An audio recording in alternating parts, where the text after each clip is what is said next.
স্বাভাবিক ব্যাপার। Supreme court তো কখনো বলেনি যে অযোগ্যদের তুমি মদত করো। প্রথম কথা যে বাংলার মুখ্যমন্ত্রী, পশ্চিমবঙ্গ সরকার যদি একটু সংবেদনশীল হতো না, একটু সংবেদনশীল, তাহলে আজকে যোগ্য যারা তাদেরকে এভাবে পথে পথে ঘুরতে হতো না।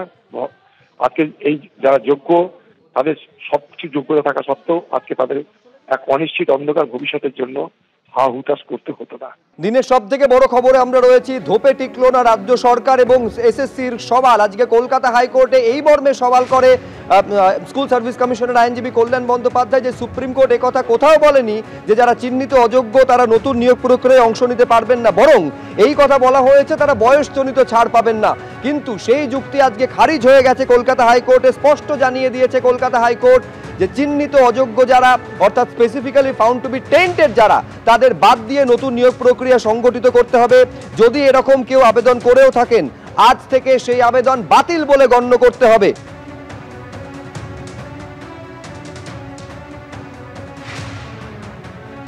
স্পষ্ট জানিয়ে দিয়েছে কলকাতা হাইকোর্ট, সুপ্রিম কোর্টের নির্দেশ মেনে নিয়োগ প্রক্রিয়া চালাতে হবে। নিয়োগ প্রক্রিয়ায় অংশ নেওয়া নির্দিষ্টভাবে চিহ্নিত অযোগ্যদের পাশেই আজকে দাঁড়ানোর চেষ্টা করে রাজ্য সরকার এবং এসএসসি। আমরা এই নিয়ে আইনজীবী, এই মামলার অন্যতম আইনজীবী সুদীপ্ত দাশগুপ্তর সঙ্গে কথা বলেছিলাম। তিনি কি বললেন দেখুন। অদ্ভুত ব্যাপার, যেখানে সুপ্রিম কোর্ট প্যারাগ্রাফ 49-এ পরিষ্কার বলে দিয়েছে যে টেন্টেডরা বসতে পারবে না, তারপরও বসাচ্ছে।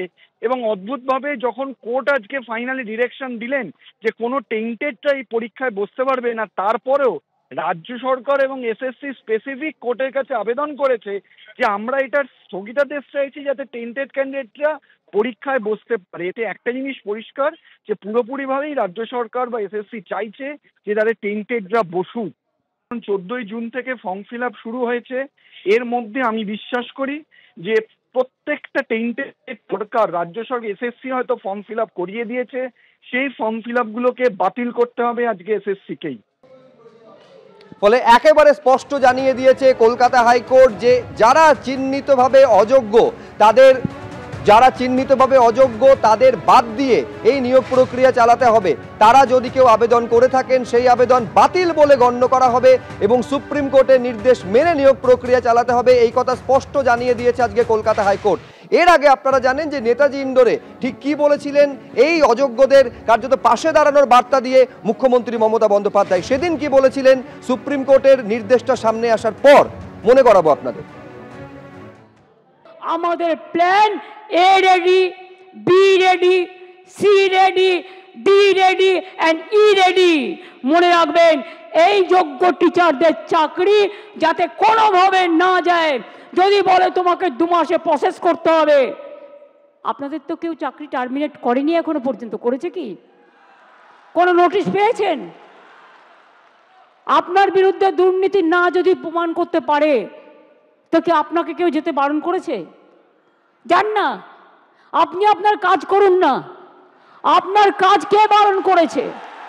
অল্টারনেটিভ যা করার আমরা করব এবং সেক্ষেত্রে আপনারা যাতে আবার চাকরি ফিরে পান তার ব্যবস্থা প্রসেসের মধ্যে দিয়েই 2 মাসের মধ্যেই কমপ্লিট হবে।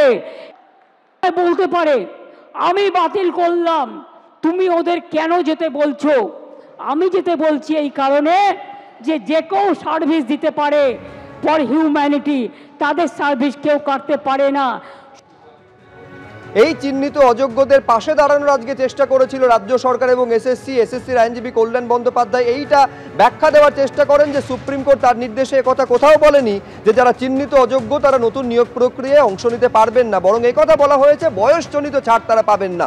আর এই যুক্তি শুনে কিছুটা বিস্ময় প্রকাশ করেন মহামান্য বিচারপতি। তিনি বলছেন যে চাকরি খারিজ হয়ে গিয়েছে, বেতন ফেরতের কথা বলা হয়েছে, কিন্তু তারপরেও একথা বলবেন।